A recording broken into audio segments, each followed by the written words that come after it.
Hello Frugal Force, this is Captain Frugal reporting for duty, and today I want to do a response video to YouTuber JLuv81. If you haven't checked out her videos, I strongly suggest you do. She is definitely a great wealth of knowledge in video games, an absolute pleasure to watch. She's a lot of fun and does a lot of things for the video game community.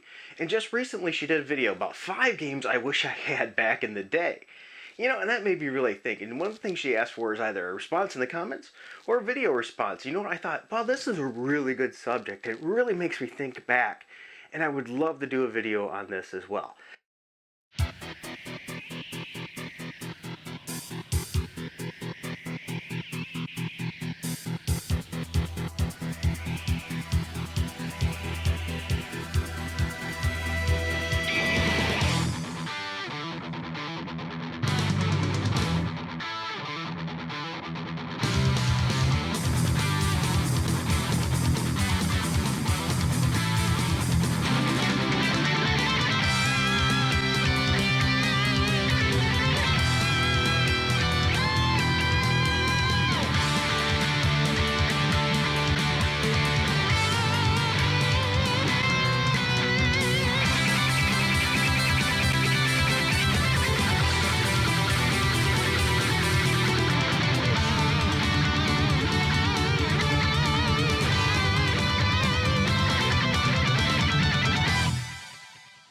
Well, the first game I want to talk about is one actually was already mentioned in our video, but it's a game that's near and dear to my heart. I've actually done a video about this game and my love for this game, and that's none other than Popeye the arcade game. I remember playing it on the arcade game, and if you're not familiar with my channel, I didn't grow up wealthy. I didn't get much of a chance to partake in a lot of that. Just that money wasn't there.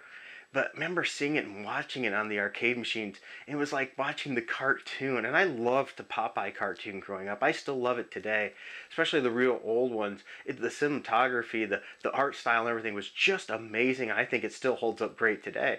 Well, anyway, I couldn't afford it. I couldn't get the arcade. It just wasn't available back in 1982 to be able to have an arcade machine. But eventually I did end up getting a port here, Popeye, for the Atari 2600. And I know graphically it doesn't hold up to the arcade, but I tell you, this was a very good port. I really absolutely loved that port of the game. I played it hours and hours, and I still love it today. I eventually got the NES port, and eventually I got a dual arcade stick with emulation that has the arcade game too, so I have that arcade feel. It takes me back every time I play that game. I play that game every year. I have to sit down and play it for a couple hours. Well, probably not a couple hours. I play it for maybe half an hour here, half an hour there. But it gets hours every year. It's just one of those games that you can come back to time and time again, where you're Popeye saving olive oil from Brutus. And a little nugget of information if you weren't aware of it. The original Donkey Kong game was going to be none other than a Popeye game, but they couldn't get the rights. And then Donkey Kong did really good, so because they had to swap the characters for that, which is great because otherwise we wouldn't have Mario, right? But then we also had another absolutely excellent Popeye game. So you're Popeye trying to capture what olive oil is throwing down, like hearts. It depends on what stage you're at, and you get those and avoid Brutus and get the spinach and knock that dude out. It's absolutely awesome. The next game I want to take us to is 1988, where we're Splatterhouse on the TurboGrafx 16. Once again, I couldn't afford a TurboGrafx 16 at that point. I think I might have had a Nintendo. I might not have still at that point. And it just looked phenomenal. I like scary, eerie kind of games. And I didn't get that game. I couldn't get that game, and I didn't get it until too long ago on emulation. I know I'm not I'm not promoting emulation things there, but I got my arcade stick. It's just I couldn't get it. I still today don't have a TurboGrafx 16. I wouldn't mind having one for the collection, absolutely, but I just didn't have the funds for it. So the next game I want to take is a little light side. You're going to see a trend here. If you can't tell, I'm a superhero fan, right? Yeah, I absolutely love superheroes. Another one was 1991. We're going back to the Spider-Man arcade game. Still back in 1991, the video game ports that we get on like the NES and things like that were still, they could be fun, but they weren't the arcade quality, which to be honest, they just couldn't do it. The machines didn't have that capability. And there was a Spider-Man arcade game where you could play as Spider-Man, Black Cat, Namor, or Hawkeye. It looks a little, Spider-Man art style was a little goofy, but it was really a fun game.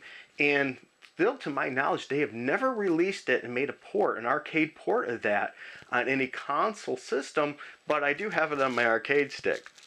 And I love that game. I love being able to get back and play it again. My daughter and I beat it together. Absolutely love it. I love those superhero games, especially superhero arcade games. So now we're going to go from 1991. We're going to jump to 1995. 1995. I'm a young adult at this point. It's just so you know, I'm a little bit old. I can admit that. There was a Spider-Man game for the Sega Saturn. And yes, that Spider-Man game today is very rare and it's quite expensive. And today, I still don't have a Saturn. Every time I come close to pulling the trigger and getting a Saturn, I just pull back. I can usually find one for around $70, sometimes a little less if I'm really cautious and looking out well. But I don't have a Saturn because every time I do go to get it, I'm thinking, these games are so expensive and so hard to get, and let alone how am I going to get my hands on this Spider-Man arcade game? I mean, the Spider-Man Saturn game. To this day, I still don't have Spider-Man for the Saturn, and I really would like that. So I wish I had that back in the day, and I still wish I had it today. So the last game, the fifth game for the 5 games I wish I had back in the day, I'm going to take us back to 1989. This was a computer game, and back then, once again, it's not like I had a really good computer at this time. I didn't have a computer at all this time. My first computer, I think, it was one that I built, a 286, maybe an SX, 286 SX, I think. Back then you could buy the components and put them together, and it was a lot cheaper. And that's how I learned about computers. I built my own. It was a lot cheaper, but this was still after this fact. And there was a 1989 Spider-Man and Captain America Doctor Doom's Revenge game. I hear it's not the greatest game, but I remember back in the day seeing pictures of it, and I really, really wanted it. I wonder why, right? I like Spider-Man, and I'm a huge Captain America fan. And the deal is a side-scrolling game where you'd fight bad guys, and I would always look at it and think, oh, this looks so awesome. I hear it moves really slow and things now today, but, you know, for back in the day, that was absolutely freaking amazing. I still don't have that one. I've never had it, and I still don't have it today. I hear you can get it off of emulation. Once again, I tried to get the games. If you can't tell, I mean, this is only a small sample. I have tons and tons of physical games. We prefer to have physical. The arcade sticks we love because we love playing arcade games, and arcade sticks are awesome. I got multiple different arcade sticks and things, so especially for shmups, by the way. That's the way to go with shmups.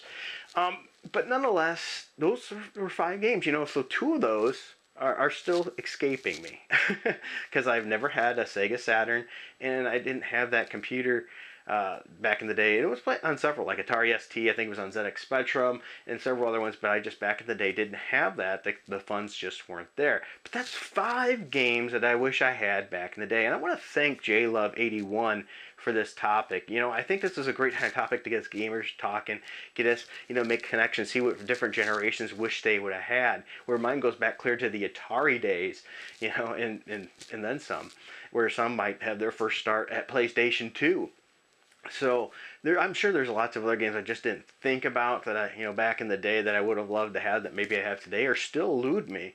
And I think this is a great topic, and I'd love to hear your thoughts, either with a response video or a comments section down below. Use that too, and let me know what games did you wish you had back in the day. I would really like to know. Once again, thank you, JLuv, for this great opportunity. I appreciate it, and I hope you all enjoyed watching. If you did, like, subscribe, hit that notifications bell. Help support this channel. That's one of the greatest ways, by sharing that and just sharing your thoughts in the comments below. We would greatly appreciate it. So thanks for watching. Until next time, keep it frugal.